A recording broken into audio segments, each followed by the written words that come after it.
Watch that all day long. Yeah, wait. The Eagles still got that tie, and they're still going to win. Outstanding. There's really nothing to add. That is as good as it gets. Well, I'll tell you something now. Popovich is not very happy. He got kicked out. Becky Hammon's going to take over. Becky Hammon will be the head coach from here out. It's a big deal. It's a substantial moment. Honestly, in the moment, I was just trying to win the game, but I try not to think about the huge picture and the huge aspect of it because it can get overwhelming. Season wins. LeBron in the lane. Easy does it for LBJ. Just go out and try to prepare and be the best every night. Floor, a lot of credit to my teammates and my coaching staff that I've had over the course of my career that has allowed me to be who I am and allow me to use my influence, for the better of the team as well. I got some wine waiting on me, but other than that, we can all toast to each other. So. Hello, everybody. Happy New Year's Eve. Can you believe it? We've made it.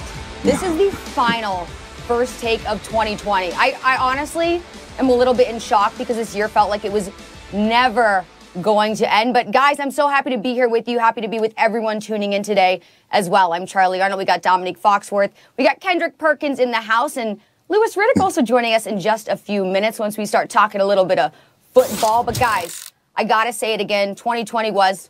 well, it was a year, and we had a lot of history-making moments, some good, some bad. But last night, we got two very good moments. So let's take a look back at the Spurs-Lakers game to see exactly what happened. Now, the first thing that happened, which girl power, so excited to see this, Spurs assistant coach Becky Hammon making history, becoming the first woman to act as head coach during an NBA regular season game, and that happening after you just saw Pop was ejected in the second quarter. Secondly, LeBron James, on his 36th birthday, might I add, became the first player in NBA history to score at least 10 points in 1,000, I said 1,000, consecutive regular season games. All right, so a lot happening last night. Dom, I want to start with you. Is LeBron James, you say, the most accomplished player ever in NBA history? This is a great place to start because I struggle, I have to be honest, debating Kendrick with basketball because obviously he knows more about basketball than me. He's played longer, but he's absolutely wrong if he doesn't think that Bill Russell is the answer to this question. This is not a hard question. We could have a conversation about the greatest of all time. That's subjective, and I think we would probably agree on who is the greatest player of all time, but accomplished is the word they sent. Like, you can look at that. That's real stats. Bill Russell won 11 titles in 13 years, 2 of them as a player coach. He won 5 regular season MVPs and I think 4 finals MVPs. Like that, there's no one who compares to him as far as on-court accomplishments are concerned. He is outstanding. You can look at that list. Michael Jordan even pales in comparison. And then you can take it even a step further to his college accomplishments. He had 2 national championships for San Francisco, which I didn't even know they had a basketball team outside of Bill Russell. So he's been fantastic his entire career. And if you would make the argument that he's even more accomplished off the court than LeBron James, which I know might sound crazy at first because LeBron has built this incredible industry,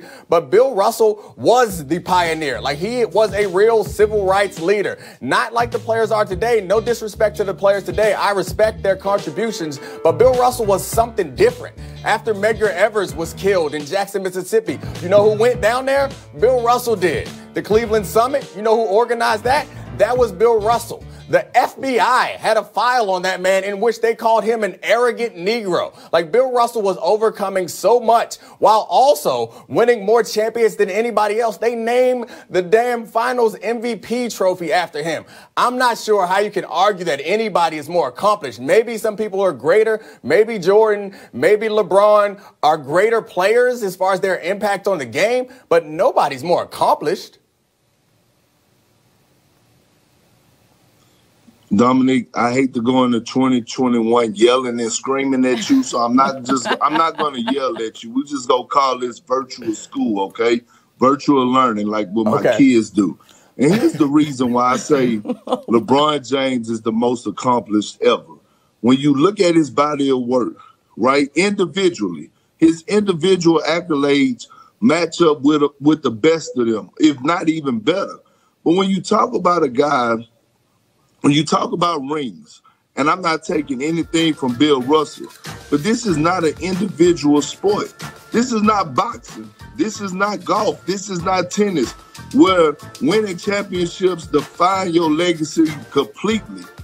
This is basketball. This is a team sport. It don't happen that way. Does winning championship help your legacy? Absolutely. But when you look at everything that LeBron James has done individually on the court, he's probably going to go down as one of the greatest to ever do it. And then another word comes to mind, the word pressure. Pressure. No one has had the pressure of LeBron James. I keep telling people this. The pressure that this man has had since the age of 16, now he's 36. It's been 2 decades that he has had pressure. The pressure to fail, being called the chosen one. And no one could ever say that he's underachieved. He actually overachieved with the most pressure ever in the history of sports. And then when you talk about what LeBron James does off the court, always giving back to the community. The great Isaiah Thomas, who played for the Detroit Pistons, said it himself.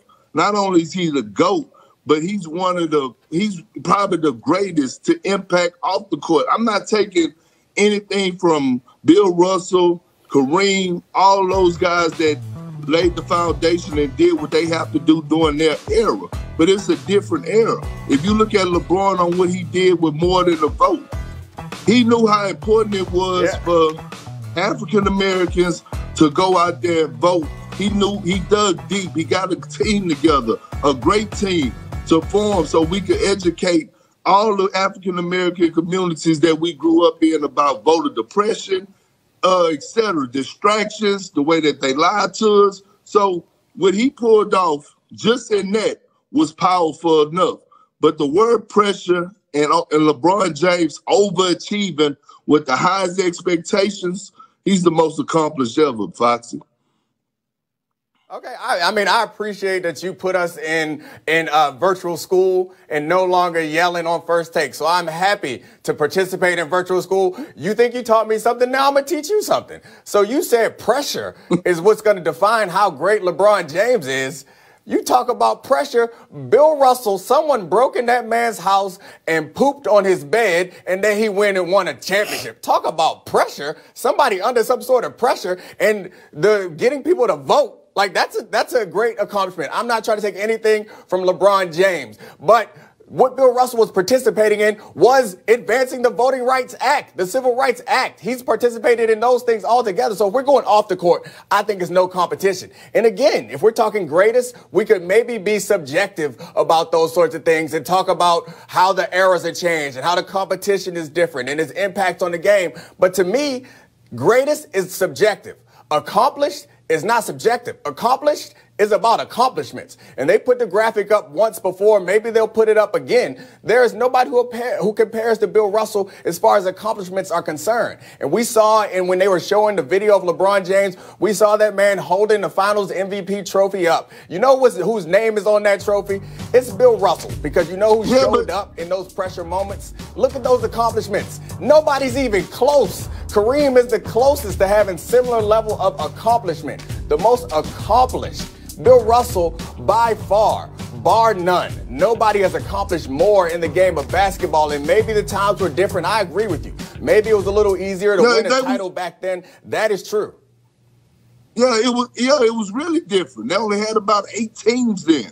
But when you look at what LeBron James, if you put his individual accolades on the side of Bill Russell, it's going to blow him out the water. First of all, LeBron James is probably, by the time it's done, he's going to finish #1 in all-time points. He's going to finish probably top 5 in assists. He's going to finish with 10,000-plus rebounds. He's already setting records every day he steps on the court. So when I'm talking about Bill Russell, I'm not knocking what Bill Russell did. Winning championships is hard. He won 11 of them. But let's not forget, he also had a star-studded team throughout the 11. He also played with great players like that. I'm talking about that top 50 great players. So at the end of the day, I get what you're saying. His name is on the trophy.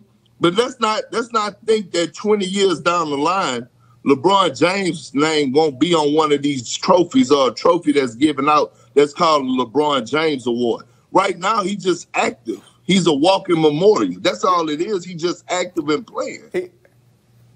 You're absolutely right. In 20 years from now, I'll be willing to have this conversation again and reconsider if LeBron James is more accomplished. And you won't get any debate from me on whether the talent is higher or that it's more challenging to win a title today than it was back then. Like, I believe that to be the case. And that's why LeBron James, in my view, is the greatest player of all time. But you can't separate those two things.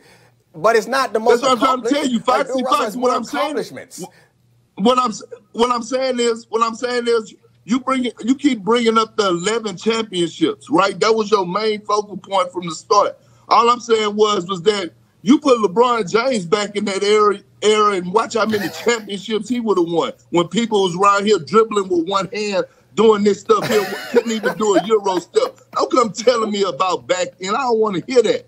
What I'm telling you right now is that this man at the age of 16 was on the cover of Sports Illustrated, labeled the chosen one. He was set up to fail coming into the NBA as an